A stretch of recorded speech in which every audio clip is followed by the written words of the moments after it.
Well, ladies and gentlemen, if I look very proud, it's because I am. All we intend to do for you on this program is present the original cast members of what was to become the longest-running musical in the history of Broadway. On July 25th, 1975, the people that you will meet and whose talents you will enjoy on this program walked out on the stage at the Schubert Theater here in New York City, and it was to change the look of American musical theater, and more important to them, it was to change their lives forever. All a chorus line has done is win 9 Tony Awards, 5 Drama Desk Awards, the Pulitzer Prize, an Obie, a Drama Critics Award, a London Evening Standard Award. It has won a special Tony in 1984 when in 1984, it became the longest-running show on Broadway. Why are we here today? Because the producers have announced that a chorus line will shortly close. If you missed this magnificent musical work, you missed something at the center of American popular culture during the past 15 years. Our soloist is Priscilla Lopez, and I say again, the people that you're about to meet are the members of the original cast from A Chorus Line. And I am pleased to give you the cue that moves them to sing a song that will forever move about the heads of the millions of people who have enjoyed this work. And the line is as follows.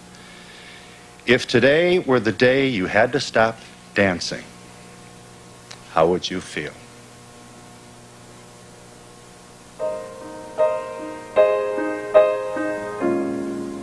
Kiss today goodbye, the sweetness and the sorrow. Wish me luck the same to you, but I can't regret what I did for love, what I did for love. Look, my eyes are dry. The gift was ours to borrow. It's as if we always knew. And I won't forget what I did for love, what I did for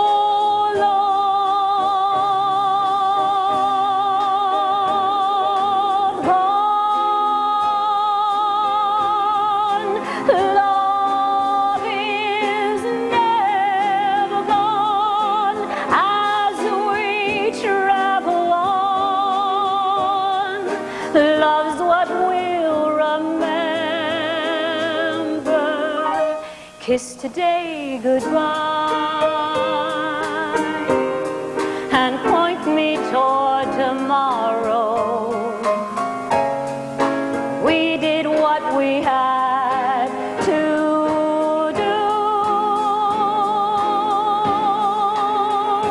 Won't forget, can't regret what I did for love, what I did for love, what I did for love.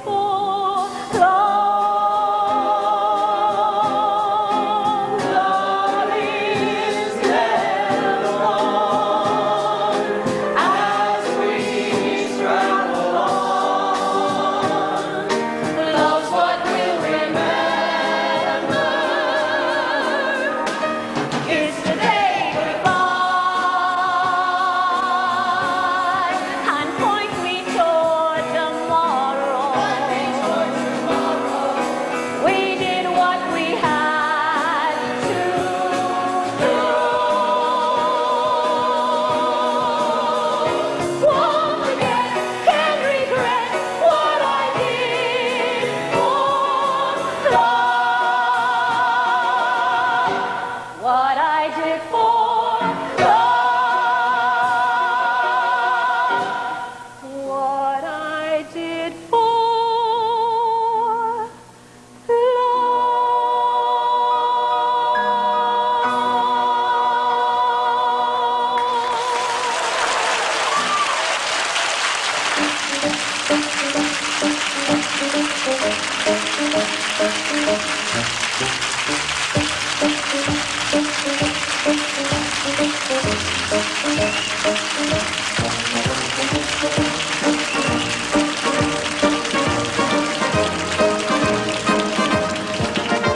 number. Well, first, first let me say what you already know. You look marvelous, and I mean that in no patronizing way. You're all, you've taken very good care of yourself, and all of you are still working. Some of you in theater, some of you are not. And one person is in the show as we speak and has to leave us early for a matinee. Do you know who it is? The one person still on the show? I'm not going to tell you. Yes, I will. It's Robert Lupone. Zach, you're in the current company. And you've got to leave, actually? Yeah. Well, what was your hiatus? How long were you gone from? 13 years? He's still gone. And, well, you've got to tell us. You know, what's it like going visit deja vu all over again, as Yogi might say? No. It's different. Yeah, it's totally different. I mean, it's hard. He's Mike. I think he's Mike. It's hard he's not to. Mike. All right, sorry. It's hard to. I mean, obviously, I'm working with other actors, and we are doing the show every night, so it's hard to compare in the sense that they bring to the show what they know about the show. But I was telling the cast, our friends of mine in the cast here before, that clearly the history that we have and the experience that we had doing this show will never compare to me doing any other company. Let us speak to that for just a moment, and you will all get in here. Don't be shy. I feel like the conductor at the Mormon Tabernacle Choir. First of all, Chorus Line is not about young people trying to break into show business. Chorus Line is about people who are in show business. Chorus Line is about dancers who may or may not get this job. God, I need this job. Are you too fat? Are you too thin? Are you too old? Are your breasts too big or too small? What about your hairline? And you sat with Michael Bennett in rooms to talk about your own personal... You're nodding with affirmation here. You were right here. And he brought... some of your stories were brought in toto to this... to the play and others portions thereof. Talk about that. Didn't you... You had your own therapy to bring this... to get this play, this musical on its feet. Who wants to start? I think Wayne should start because he was there. All right, Wayne. He took my story. Yeah. He didn't believe that I had a kid and a wife and a house, so he gave it to him, and I took Sammy's story. I didn't want it, but I got it. But please review, as you do in this book, which I am pleased to recommend to our viewers. On the line is the story of the creation of a chorus line, which I am told as we speak, having played now in 24 countries. Every day of the calendar year, the curtain goes up in some country of the world on a chorus line. I believe now we're talking proceeds in excess of $250 million. Where were you when this... Really? You didn't get it? And I want you to know something else, and I better shut up here because we got a big cast. You were paid $1 for your own stories. That's right. Uh-huh. And that will haunt us for the rest of the day. Take that mic, Nancy. That's right. We did sign away our lives for $1. All the rights, all the logo things, everything that you see our picture on, we get. Bumpus. Yeah. Here's the, incidentally, here's the, Bloomingdale's. Towels. You don't, your likeness is literally on here. That's right. That's right. May I add something? Yeah. We Yes. were also on bath towels, and many, many years ago when the show was a hit, do you kids remember this? Kids, we can call each other kids. And we couldn't get a charge card at Bloomingdale's, but they wanted us to go. Oh, is it all right to say Bloomingdale's? Is Betsy going to be why upset? not? This is America. And, yeah. they wouldn't give us charge cards, but they wanted us to go and, of course, help them sell the product. And I think we all took a stand and we got our charge cards, which I hope none of us ever used. But anyway. Yeah, but let's not presume that everybody understands how this magnificent creative idea was born. You sat and poured your soul out about your own life, what your mother said, what your father said. Some of you talked about adolescent experiences. Will she kiss you? Won't she kiss you? About 8 of us that are here met on a snowy Sunday or Saturday night over on the east side, and we call this the tape sessions. And the tape sessions were done like a group therapy, and there were about 25 dancers there that were working or not working, and that's how this kind of evolved. And everyone told a little bit about their childhood, a little bit about getting to New York, a little bit about their first job, pretty much the way the show runs. And pain. Yeah, it was tough. Somebody's mother said, gee, when you grow up, maybe you'll be pretty or something. There were, right. That was you? Tell me. That was my mother. You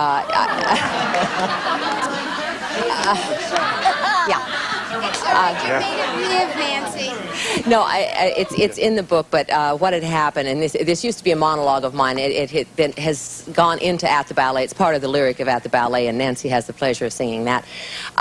But we talked about the whole idea of going into the business and what you needed in the business. And I was saying to all of them that night, I said, remember that Doris Day song, Que Sera, Sera, and will I be pretty, will I be rich? And so I went to my mom like this, and I said, will I be pretty when I grow up? And she said, no. And she said, you'll be very attractive, and you'll be very different, and you'll have a wonderful flair about you, but you won't be pretty. No. And I was very disappointed. I have to say the lyricist said I hated her. I didn't hate her, but I was unhappy. Right. But as a matter of fact, you did share this, did you not? This was going on inside a creative room where people were tape recording you for purpose of how to... so you had a mass group therapy here in which not a few people cried, lots of people got angry. Who wants in? Well, I just want to say something that, you know, the thing that was marvelous about Let me just say that Kelly, we should say, as Sheila won the Tony for Best Supporting Actress. Donna, you won Tony for your part. I want to get this in. Excuse the interruption. Well, you know, the thing that I found for me was the experience of going to this, and Michael asked 3 questions to begin us off. 3 questions that I think are still in the show. And it started kind of superficially as people started talking and more people revealed more. People that you thought you knew you dressed next to in other shows, you realized that we all had dreams and private dreams and some shameful secrets, we thought. It broke down a certain kind of barrier, and that feeling tone of that got in the play. There was something there. By the end of the first evening, the emotions flowed because people were felt safe. All of a sudden, those barriers dropped and people were eager to reveal. When we came upon, I'm jumping way ahead, but the composite of characters, like my character is a composite of many people. My real life is on that whole stage all night in 6 characters, as many of us are. We found out that so much of our common experience, we couldn't all say we had the same experiences, so Michael made certain characters say specific things. So this was, you know... this was not a play that you walked out, got the script, stood there and auditioned for. You brought your soul, all your baggage. Some people auditioned with their own stories, though, didn't they? Like I walked If I may, please do. I had my sister's here, and she was one of the ones that auditioned at that same time, and I did her monologue. So the barriers in those tape sessions that she's talking about, I never released that barrier because my sister was right beside me, you know, answering the questions prior to me answering them. And she's like, if I may say so, 3 years older. And I, you know... You may say so. I always looked up to her, you know, so there were certain things that I didn't reveal at that time in that tape session. So I was kind of the dark horse. And... But the strange... But the strange thing about it was that people walked into that room and auditioned for their life and didn't get it. They walked out of that room not getting the part. Yeah, because it wasn't reading their own material. It was never about how well you danced or how well you looked. It was what your being was about. It was what your personality was about. It was what your presence was about, what you could bring to the stage. The other thing, I came in on the project a little bit later than some of the people. I replaced someone on the project. And when I arrived, Sammy had already told my story. I, too, followed my sister into dancing school and sat there. And when she left, I picked up her dancing shoes, and Wayne wound up doing our number. But, you know, and it is a common denominator here. We all have very similar stories and come from very different dysfunctional backgrounds where we were shamed, etc., etc. And Phil, that's the reason why we wrote this book called On the Line. This is a very compelling book. I'm pleased to... I think that anybody interested in the creative process will be totally absorbed by this. There are not a lot of people out there that know that it's based on the lives of real people. They go and see the show and they think they're just characters up there. Right, here you are. And here we are. Is this the first time you've all been together since you...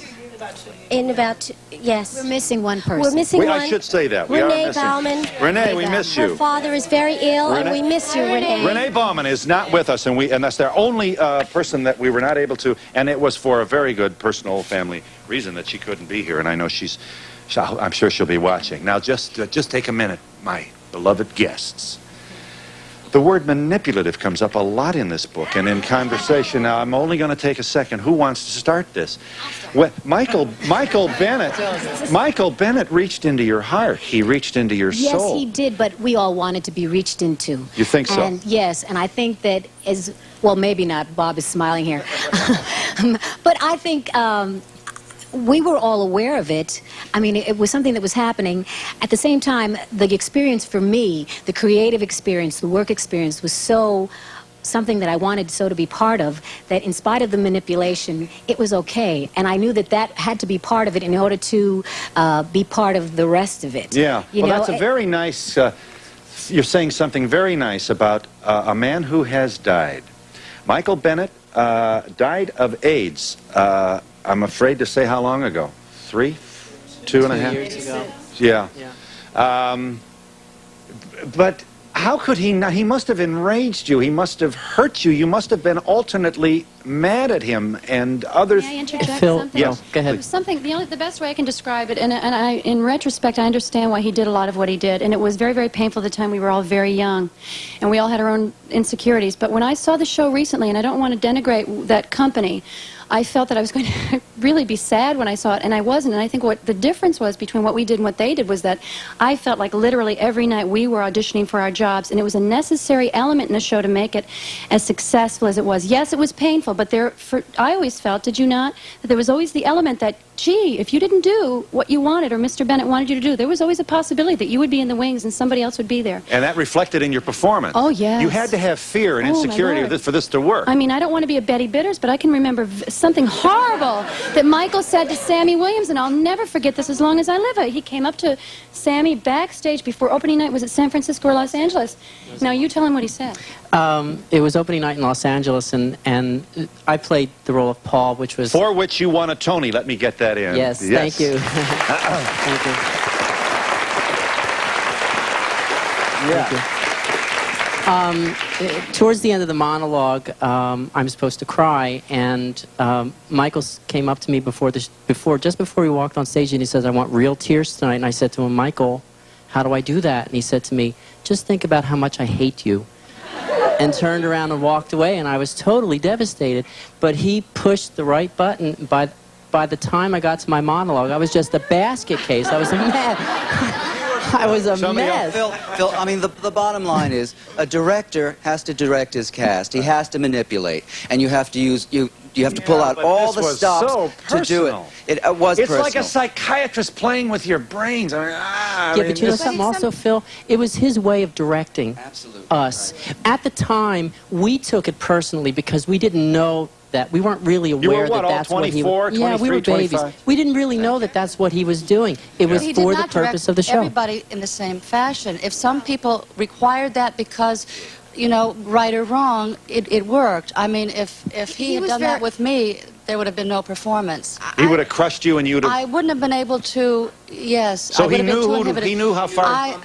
Right. But that was a certain magic that he had, is that he treated us all very individually, and that's what this chemistry is about. We're very special. He knew that and treated us as such. I mean, he was very daddy with me and very mean with other people. He pretty much left me alone. I never had any trouble with Michael. I got to watch it a lot. I don't know what reason that was. We could pick a few. Yeah. But we could say the color. That would be the easiest way out. But I never had a problem with him. He just let you do your. Well, I think he didn't know what to do with me because everything that he gave me was at the last minute. Well, but you know, I shared with Sammy, and I had to go through the blues with what he did to him, and I watched what he did with everybody. But you know? your story, part of your fascinating personal story is not a whole lot of producers knew what to do with you. You were not at that time. Well, you were short and black. And I came along at a time that they were just starting to hire dancers my color. You know, before you had to be like graham cracker colored. Yeah. You know? Yeah. I'm serious. Yeah. You know. Yeah. They were not. Everybody knows that they were not hiring dark dancers. If you were darker than Bayard, baby, you didn't work on Oriental, or short Orientals were not being hired either. Yeah. If you were working for Now, just one more thing. We got. Sorry, you wanted this. Please, I stepped on your line. What is it? Now I say, how about short Italians? I think With a big nose. Right. Now look, we got...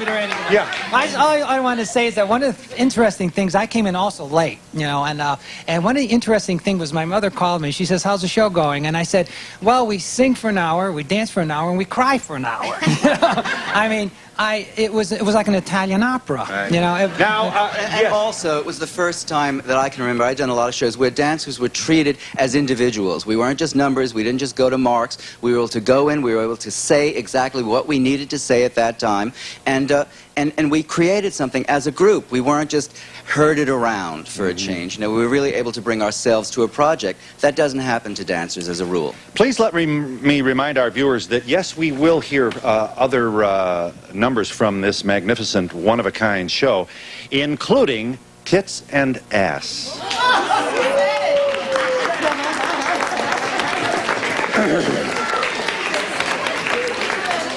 Some of our viewers may question the propriety of this kind of material in the daytime. Here's what I'm arguing for. I would like to give every station an opportunity. If they want to bleep it, the bad words, they can bleep it. I do hope they won't be upset if I call their attention to the people on the other channel rolling semi-naked around a bed on a soap opera. And if we can't, and you know, at Tits and Ass is a very important political statement made in this program, in this show. It's part of musical history. Who wants to help me out here? May I interject By all something means, here? you may. Thank you. I've waited 15 years for the opportunity to say this, and I so appreciate it being Mr. Donahue who gave me this opportunity. These are mine. If I had paid money for these, quite frankly, I think I deserve at least a partial refund. Thank you. But anyway, not to say that I don't think they happen to be swell, but nevertheless, they're real. But you also deliver, too. You deliver them.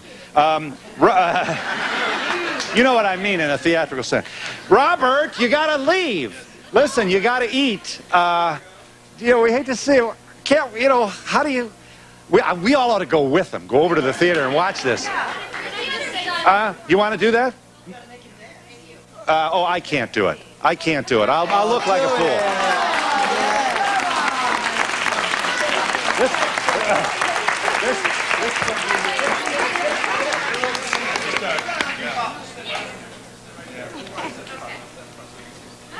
I'm going to be the director and you're auditioning for me, okay? Yeah. Now don't, is this... A little slower, okay? No offense. Again. Step, kick, kick, leap, kick, touch. Again. Step, kick, kick, leap, kick, touch. Again. Step, kick, kick, leap, kick, touch. Again. Step, kick, kick, leap, kick, touch. Right. And we'll be back in just a moment.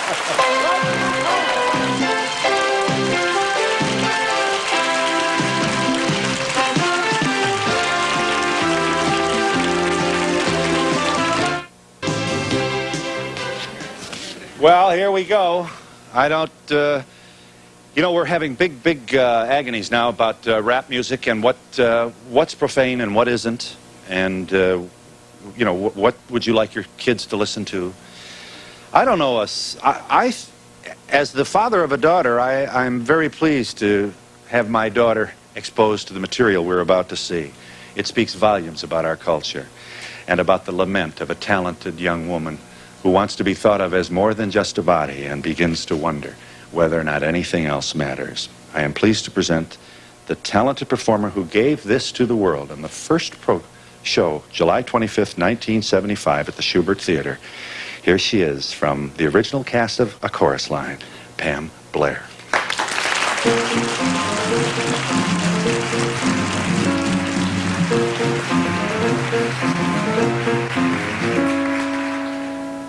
But after a while, I caught on. I mean, I had eyes. I saw what they were hiring. I also swiped my dance card once after an audition. And on a scale of 10, they gave me, for dance, 10. For looks, 3. Well, dance 10, looks 3. And I'm still on unemployment, dancing for my own enjoyment. That ain't it, kid. That ain't it, kid. Dance 10, looks 3 is like to die. Left the theater and called the doctor for my appointment to buy tits and ass. Bought myself a fancy pair, tightened up the derriere, did the goes with it, all that goes with it, tits and ass. Had the bingo bongos done, suddenly I'm getting national tours. Tits and ass won't get you jobs unless they're yours. Didn't cost a fortune neither, didn't hurt my sex life either. Flat and sassy, I would get the strays and losers. Beggars really can't be choosers. That ain't it, kid. That ain't it, kid. Fix the chassis. How do you do? Life turned into an endless medley of gee, it had to be you. Why? Tits and ass. Where the cupboard once was bare, now you're knocking, someone's there. You have got 'em, hey, top to bottom, yay! It's a gas. Just a dash of silicone. Shake your new maracas and you'll find tits and ass can change your life. They sure change mine. Have it all done, honey, take my word. Grab a cab, come on, see the wizard on Park and 73rd. For tits and ass, orchestra and balcony. What they want is what you see. Keep the best of you, do the rest of you. Hits or class, I have never seen it fail. Debutante or chorus girl or wife. Tits and ass, yes, tits and ass have changed my life.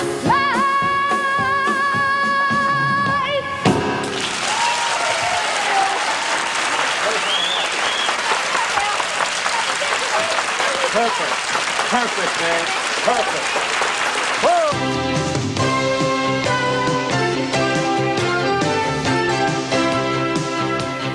One singular sensation. You should hear me in the shower. Let's show him, Michael. 1976. You don't, it's got to wait. Don't do it yet, dummy. We keep telling you not to do this to us, and there you are out there doing it. All right, I want to show you the, yes. The lady fourth from the end, Miss Lee. Yes. How did a short lady like you ever get to be such a successful dancer? I understand you're all supposed to be tall and slim. Right, well, I spent my whole life playing kids. Yes. And also, I met a wonderful man named Michael Bennett who gave me the opportunity to wear platform shoes and wear my hair down. Right, and incidentally, you directed just almost everything outside of New York. Did you not put... the show has aired, listen to me, has played in 24 countries. And you've directed and put most of those on their feet, did you not? Yes, all around the world. I have two girls that...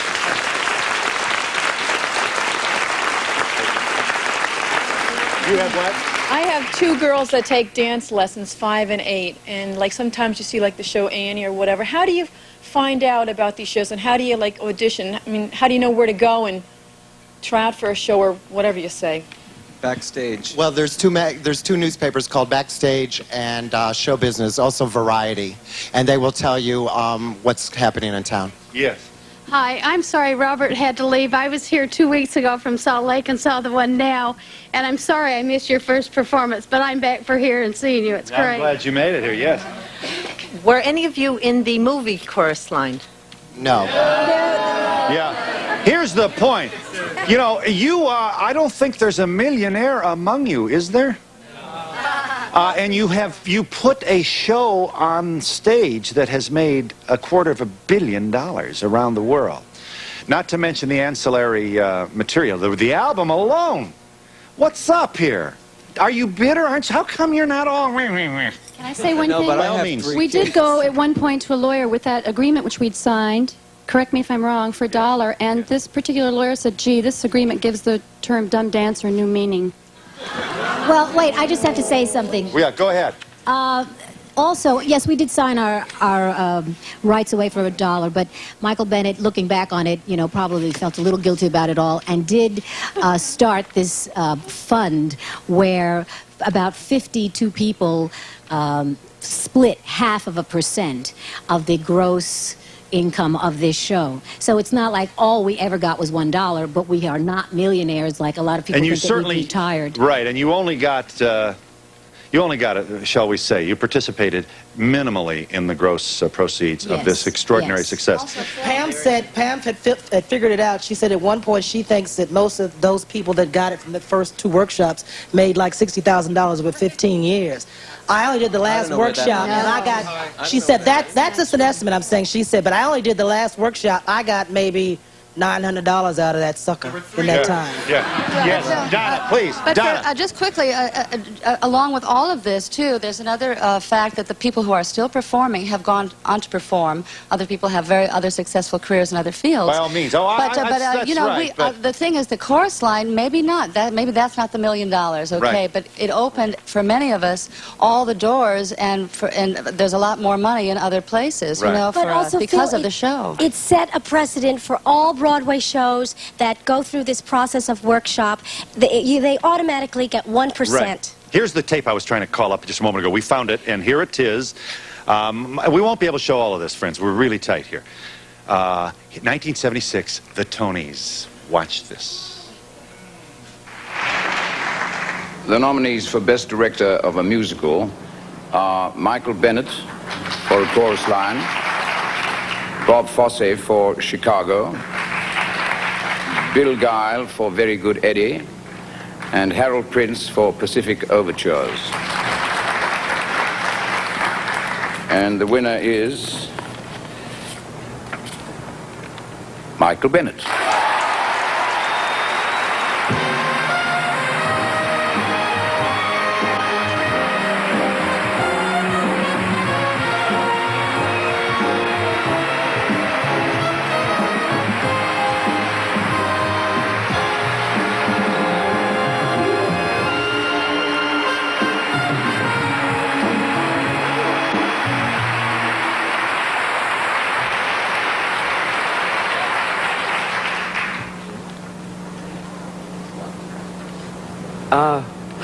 I really wanted this.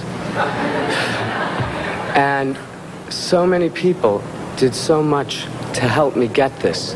And not only Joe Papp and Marvin and Ed and Nick and Jimmy and Bobby and the 9 orchestrators and Bobby Thomas and the cast and my darling Donna McKechnie, but everybody that I've had the opportunity to work with in the theater.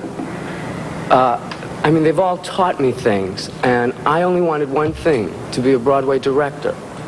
And I am, and I wanted one moment, and I have it, and I thank you. Yeah.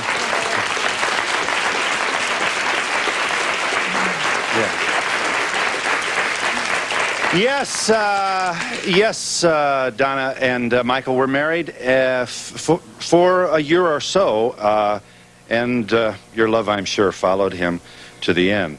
And my good woman, Miss Lee, I'm sorry to do this to you, sweet kid. What knocks you out, takes your wind out, huh? He gave me the gift of A Chorus Line opening night. We opened, and down in the green room, he said, Bjork, it's all yours. And you will go around the world and direct and choreograph and represent us throughout the world. And I have been doing that for 15 years. In his name.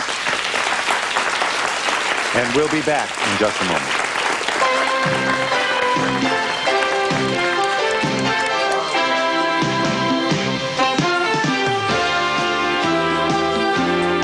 With us, some musician too, Fran Freschetti, our pianist. And boy, they're crazy about you. And don't you feel like hand and glove here? And our drummer, our percussionist, we should say. This is a very expensive show. You call him a percussionist. Hank Jarmillo, thank you so much for your help here. Here we go. Here we go. Another magnificent work from this remarkable theatrical experience. Kelly Bishop is joined by Kay Cole and Nancy Lane at the ballet.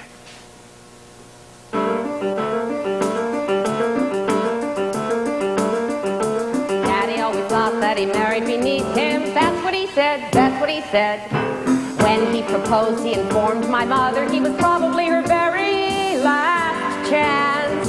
And though she was 22, though she was 22, though she was 22, she married him. Life with my dad wasn't ever a picnic, more like a come as you are.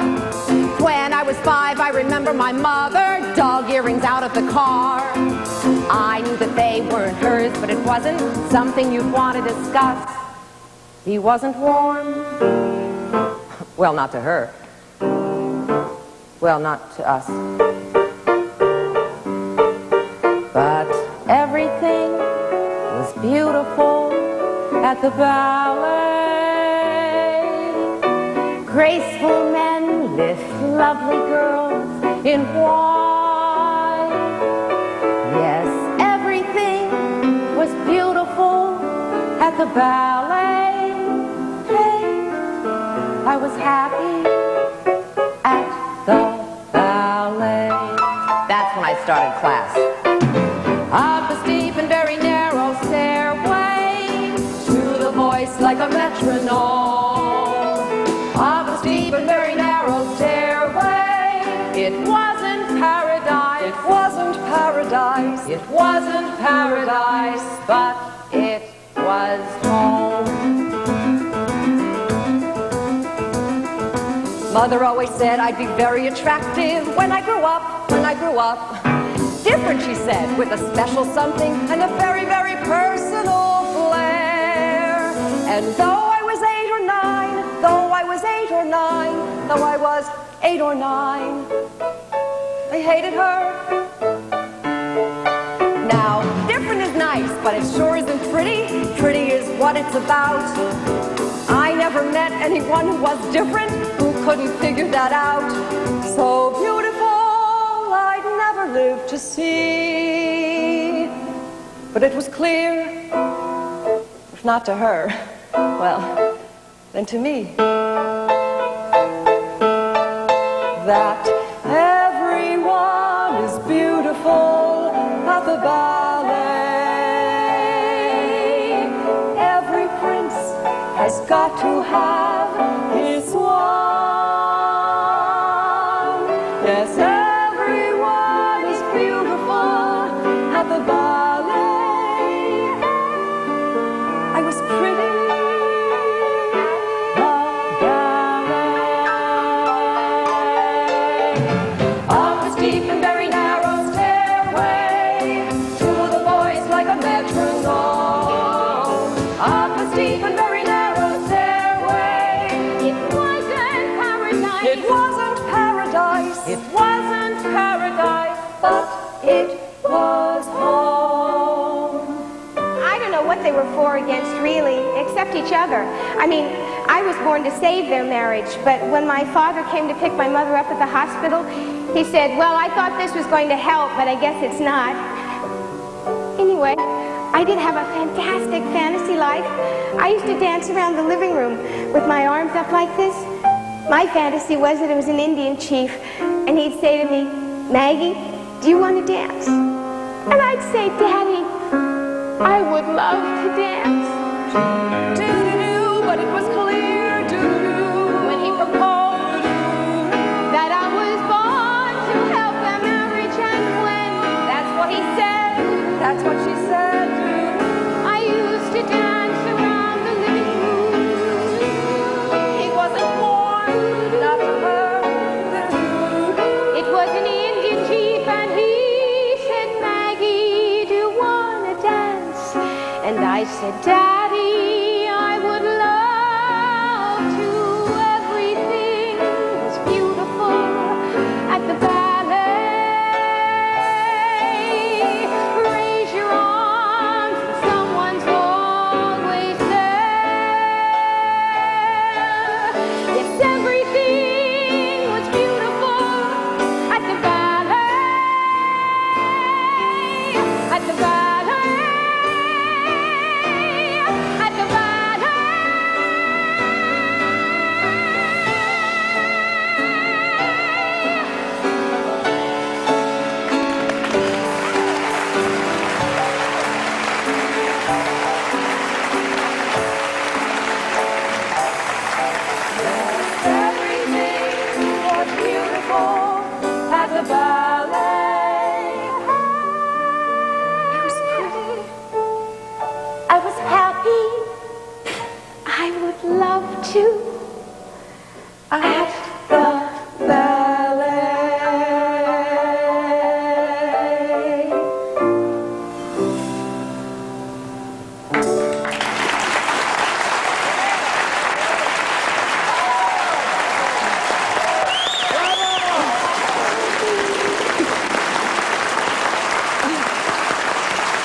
and men don't get enough sex. Does intimacy begin or end in the bedroom? Hear both sides next Donahue.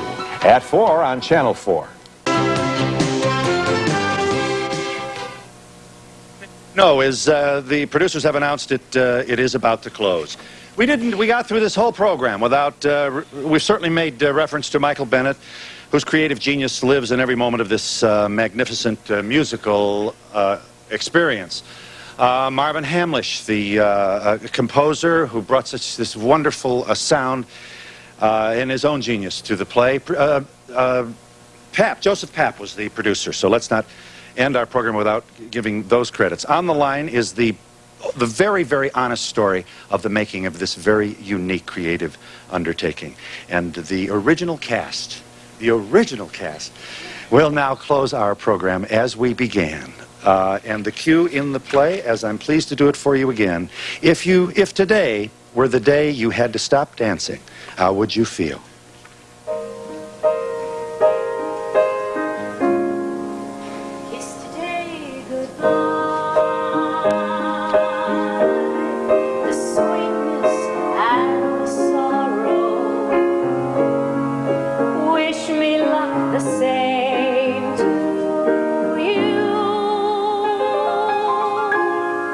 But I can't regret what I did for love, what I did for love.